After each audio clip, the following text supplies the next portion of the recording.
በጣም ብልህ ነን ያሉ ወጣቶች እንደየተሰጧቸው የተለያየ ሙያ ያላቸው ነገር ግን በጋራ ዓላማ ተሰባስበው አንድ ኦፕሬሽን በሉት በኢትዮጵያ ቤተክርስቲያን ላይ ለመፈጸም እንቅስቃሴ ሲያደርጉ ነበር።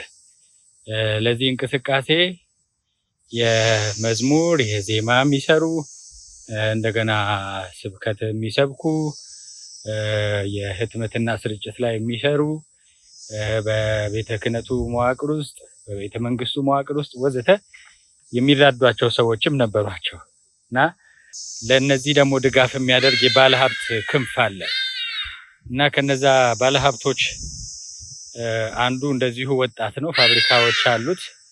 በዛ በደንብ ይታወቃል። ይሄ ሰው በፍጹም እግዚአብሔር ሰው የሚመስል ሰው ነው። በማምረቻ ቦታዎቹም ጭምር እንዲህ ያለ ገጽታን ለመፍጠር ብዙ ርቀት የሄደ ሰው ነው። እነዚህ ሰዎች ሲባንኑባቸው ተልኳቸው ሲታወቅባቸው ብዙዎችን ቢያስቱም በጊዜው እግዚአብሔር በፈቀደ ጊዜ ከቤተ ክርስቲያን ተቆርጠው እንዲጣሉ ተደርገዋል። ነፍስን ከሚያጠፋው አስተሳሰባቸው ጋር ከማጭበርበር አስተሳሰባቸው ጋር ከቤተ ክርስቲያን እንዲወጡ ተደርገዋል። ክርስቶስ በማጭበርበር አልሰበከም፣ በማስመሰል በመደበቅ አልሰበከም። በግልጽ ነው ሐዋርያትም ነቢያትም ጌታችንም ወንጌልን እየሰበኩ የመጡት እንጂ የሌላቸው ማንነት ተላብሰው በማጭበርበር ወንጌልን አልሰበኩም። ለነዚህ ወጣቶች ድጋፍ ያደርጉ ከነበሩ ሰዎች አንዱ ወጣት ባለሀብት አሁን ጎልማሳ ነው። እንዲህ ብሎ ያሰበ ይመስላል። ቤተክርስቲያኒቱን ለማፍረስ እና እንዳለች ለመረከብ ሌላ ስልት በሌላ አይነት አካሄድ መሞከር አለበት ብሎ ነው ያሰበው። ስለዚህ በደካማ ጎኑ መግባት መቻል አለብን። የቤተክርስቲያኒቱ ደካማ ጎን ወይ ደግሞ የአስተዳደራዊ መዋቅሩ ደካማ ጎን ምንድን ነው የሚለውን አሰበ፣ አሰላሰለ። ገንዘብ ሆኖ አገኘው። ይሄ ደካማ ጎን ይሄ ክፍተት ገንዘብ ሆኖ አገኘው። ስለዚህ በገንዘብ መጣ እና ለቤተ ክህነቱ ለቤተክርስቲያን ሚዲያ ለገዳማት ለአድባራት በሚሊዮን የሚቆጠር ሊቃነ ጳጳሳቱ ከጠየቁ በሚሊዮን ግብዣ ነው፣ ድግስ ነው። ስለዚህ ቤተ ክህነቱ ወለል ብሎ ተከፈተለት ሁሉም ቦታ ላይ። አሁን ከማህበራት ጋር ይሰራል። ሌሎችም በርካታ ስራዎችን ይሰራል ውስጥ ለውስጥ። ይሄ ሰው ጸጋዬ ደበበ ይባላል። የሱፐር ደብልቲ ኃላፊነቱ የተወሰነ የግል ማህበር፣ የሮዳስ ቀለም ፋብሪካ ወዘተ የሚባል አለው። ታውቃላችሁ። ሰሞኑን አጀንዳ ሆናል። አጀንዳ የሆነው በምንድን ነው? በነፍሰ ገዳይነት ነው። በማሰቃየት ሰዎችን በማሰቃየት በመደብደብ በማስደብደብ በመግደል በማሳደድ ወዘተ ነው። ይህንን የሚያደርገው የት ነው? በፋብሪካው ነው። እንደዚህ ያለውን ድርጊት የሚፈጽመው ማን ላይ ነው? ሰራተኞቹ ላይ ነው። እና በሰራተኞቹ ላይ የሚፈጸመው ግፍ ሰሞኑን በመሰረት ሚዲያ በምርመራ ዘገባ ተደርሶበት ወጥቷል። እጅግ በጣም በጣም ዘግናኝ፣ በጣም አሳዛኝ።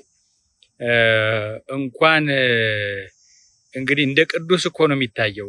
እንትን ሁሉ ተሰጥቶታል እኮ የማዕረግ ስም ሁሉ ተሰጥቶታል። በኩረ ምዕመናን ነው ሊቀ ምናምን ተብሎ ተሰጥቶታል። ብቻ የኛ ጳጳሳት አሁን ያሉት ጳጳሳት ታውቃላችሁ፣ ገንዘብ ከሰጧቸው ምንም ማዕረግም ምንም ቤተክርስቲያንም ይሸጣሉ። ምንም ችግር የለባቸውም። ገዳሙንም ምንም ከመሸጥ ወደ ኋላ አይሉም። ቄሶቹም እንደዛው ናቸው። ብዙዎቹ በተለይ ቤተ ክህነቱ ሞልተው ያሉት እንደሱ ያሉ ናቸው። እና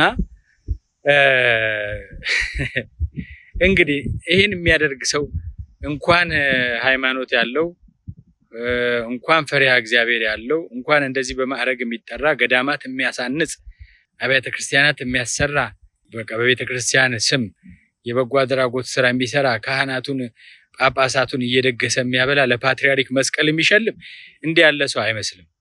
እንኳን እንዲህ ያለ ሰው ሃይማኖት ያለው እግዚአብሔር በመኖሩ የሚያምን ሰው አይመስልም። ድርጊቱን ስታዩ ማለት ነው። የሰራተኞቹ ሮሮና እንባ በጣም ያሳዝናል። በምስል ጭምር ተደግፎ ወጥቷል።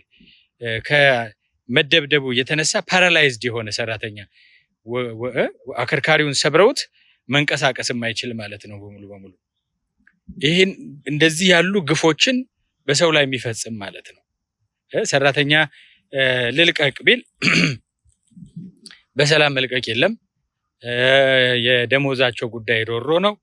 በብዙ መከራና ብሶት ውስጥ ነው ያሉት የድርጅቱ ሰራተኞች ማለት ነው። እና በጣም ነው ያስደነገጠኝ ዜናውን ስሰማ። እና አንዳንድ ጊዜ አይታችሁ ከሆነ ሰዎች ከልባቸው እግዚአብሔርን ደስ ለማሰኘት በጎ ስራ ሲሰሩ እንዲነገርላቸው ወይ ደግሞ እንዲነገርባቸው አይፈልጉም። ሲነገርም ያዝናሉ፣ ያማቸዋል። ይሄ የኛው ግን እናቴ እንዲያውም ዶክተር ያደርጋል እቺም ብሏል። ስሟት ጸጋዬ መልካም አገልግሎቱ በእውነቱ እየታወቀ ነው። ከእግዚአብሔር በላይ ሰው ያውቅለታል ይመስለኛል። ወንድማችን ጸጋዬ በጣም ብዙ ነገር ታደርጋለህ፣ ግን ይሄ አንዲትን ነፍስ ከማግኘት ከማጣት ጋር የሚነጻጸር አይመስለኝም። ምንም የክርስቶስ የሞተለትን ምንም አይነት ሚሊዮን ቢሊዮን ቢሰጠው ዋጋ ሚዛን እንደማይሆን ይታወቃል። ጸጋዬ መልካም አገልግሎቱ በእውነቱ እየታወቀ ነው። ከእግዚአብሔር በላይ ሰው ያውቅለታል። እግዚአብሔር ከሚያውቅለት የበለጠ ማለት ሰው ያውቃል። ለሰው ብዙ የበለጠ ሰው ተናግሮለታል። የበለጠ ሰው አውርቶለታል። ይህን ማድረግ ያስፈለገው ለምንድን ነው? ከጀርባ ያለውን ጉድፍ ከጀርባ ያለውን ጉድ ለመሸፈን ከባድ የሆነ ልክ እንደ አብይ አህመድ ከባድ የሆነ የገጽታ ግንባታ ግንብ ማቆም ስላለበት ለዛ ነው ይህንን ማድረግ ያስፈለገው ማለት ነው። እና እንዲህ ያለ ሰው ነው ተመልከቱ። ምን አይነት አጋንንት ነው በዚህ አይነት ስብዕና ውስጥ አድሮ የሚሰራው የሚለውን አስቡት። ስለዚህ ቤተክርስቲያንን አሁን በገንዘብ ከውስጥ ሆኖ ሆዳም ሰዎች አሉ። ኃላፊነት እንደኔ ሳይገባቸውም የክህነቱም ያስተዳደሩም ኃላፊነት ደግሞ የተሰጣቸው ተጨምሮ እነሱን ተጠቅሞ በሆዳቸው በደካማ ጎናቸው እየገባ ቤተክርስቲያኒቱን ከውስጥ የማንቀዝ ስራ ነው። ያንን ደግሞ ገንዘብ መስጠቱ ብቻ መርዳቱ ብቻ እንዴት እንደዛ ያደርጋል እንዳትሉ፣ ባለፈው አይታችኋል። በፋሲካ ጊዜ ጳጳሱን ጠርቶ ምን አይነት ጳጳሳት ጋር እንደሚሰራ እዩ። ምንፍቅና ያለባቸው የሃይማኖት ክደት ያለባቸው ኦርቶዶክስ ያልሆኑ እንደ አቡነ ገብርኤል ያሉ ማለት ነው። ኩቱዎች፣ ሶብዱዎች፣ ክጅብዶት፣ ራጆ ተሶባ፣ ኤርገምቶ ተሶባ ከንታ አንጅቻል የሐሰት መልእክተኞች፣ የሐሰት አባቶች፣ የሐሰት ጳጳሳት፣ በጣም ቅሌታምና ጨርባሪዎች የበግ ለምድ ለብሰው የመጡ ኦርቶዶክስ ሳይሆኑ የጳጳሱ ከነሱ ጋር ነው የሚሰራው። ኦርቶዶክስ ሳይሆኑ የጳጳሱ ጊዜና አጋጣሚ የሚጠብቁ ውስጥ ለውስጥ ግን ቤተክርስቲያኒቷን የሚቦረቡሩ ሐሰትን የሚዘሩ እግዚአብሔር ግን ይገልጣቸዋል። ከነሱ ጋር ነው የሚሰራው። ሌላ ማህበራት አሉ። ይሄ ሰው አብሯቸው የሚሰራ ከማህበራት እነማንን መረጠ? አንደኛው ወልዳ ዱከብኦታ ነው። ወልዳ ዱከብኦታ የሐዋርያት ማህበር የሚለውን በኦሮምኛ ተርጉሞ ማለት ነው። እነዚህ ቀሲስ በላይ ሳዊሮስ ያኔ አንደርከቨር ሆነው ማን ነው ስሙ ኃይለ ሚካኤል ሌሎችም አሉ። የኦሮሚያ ቤተ ክህነት ብለው እንቅስቃሴ በሚያደርጉበት ጊዜ አማራ ጠል አድርገው የመሰረቱት ማህበር ነው። በየዋህነት የኦሮምኛ አገልግሎት መስላቸው ብቻ የገቡበት ልጆች አሉ። ግን በየቦታው መዋቅር ዘርግቶ ዓላማው አማርኛ ተናጋሪ የቤተ ክርስቲያን አገልጋዮችን መግፋት ነው። ይህንን አጋጣሚ ተጠቅመው አሁን ናዝሬት ላይ በምስራቅ ሸዋ በብዙ ቦታዎች እንደምናየው ጸረ ኦርቶዶክስ አጽራረ ቤተክርስቲያንም ምንፍቅና ያለባቸው የቤተክርስቲያን አገልጋዮች፣ አስተዳዳሪዎች ወዘተ እንደ ፈረስ የሚጋልቡት ማህበር ነው። ምስራቅ ሸዋ ምን ተጀምሮ ነበር? መስቀል ራሱ የአማራ ነው ተብሎ ኦዳ ማሰር ተጀምሮ ነበር። እዚህ ድረስ እንዲህ ያለ ንቅናቄ ወይ ደግሞ እንዲህ ያለ እዚህ ድረስ ጥላቻ ያሳወረው አይነት አስተሳሰብ ያለበት ማህበርም ነው ወልዳ ዱከብኦታ። ጥንቃቄ ማድረግ አለባቸው። አሁን እንደዚህ አይደለም አላማችን፣ ይሄ እኛን አይገልጽም የሚል ከሆነ ስለዚህ እስከታች መዋቅሩን ማጥራትና በስማቸው የሚሰራውን ማስተካከል ያስፈልጋል። ይሄ ሃይማኖት ጉዳይ ስለሆነ ማለት ነው። ጸጋዬ ደበበ ከዚህ ማህበር ጋር ይሰራል። ጥሩ ነው። ከጥላቻው ለማንጻት በኦርቶዶክሳዊነት ለማቆም፣ ኦርቶዶክሳዊነት ደግሞ አንድነት ነው። በስላሴ ልጆች አንድነት፣ በሃይማኖት አንድነት በጋራ ለመቆም ከሆነ መልካም ነው። በጋራ ለማቆም ለማጽናት ለማነጽ ከሆነ ጥሩ ነው። ሌላ አንድ ወልዳ ስላሴ የሚባልም አለ፣ የስላሴ ማህበር የሚባል ሌሎችም እንደዚሁ አሉ። ለዚህ ማህበር አሁን ወልዳ ስላሴ የሚባለው ባለፈው የፋሲካው ቅሌቱ በኋላ ይሄ ፍኖተ ጽድቅ የተባለው የጸጋዬ ደበበ ማህበር በቋሚ ሲኖዶስ እገዳ ተላልፎበት ነበር። ምንም አይነት እንቅስቃሴ እንዳያደርግ በእግድ እንዲቆይ እገዳ ተላልፎበት ነበር። ያ እገዳ ግን ምንም አላስቆመውም። በአሁኑ የቅዱስ ሲኖዶስ ጉባኤ የመክፈቻ መርሃ ግብሩ ላይ ሚዲያው ተደብቆ ገብቶ ፍኖተ ጽድቅ ተደብቆ ገብቶ ከገባ በኋላ ነው ወጣ ብለው ያስወጡት።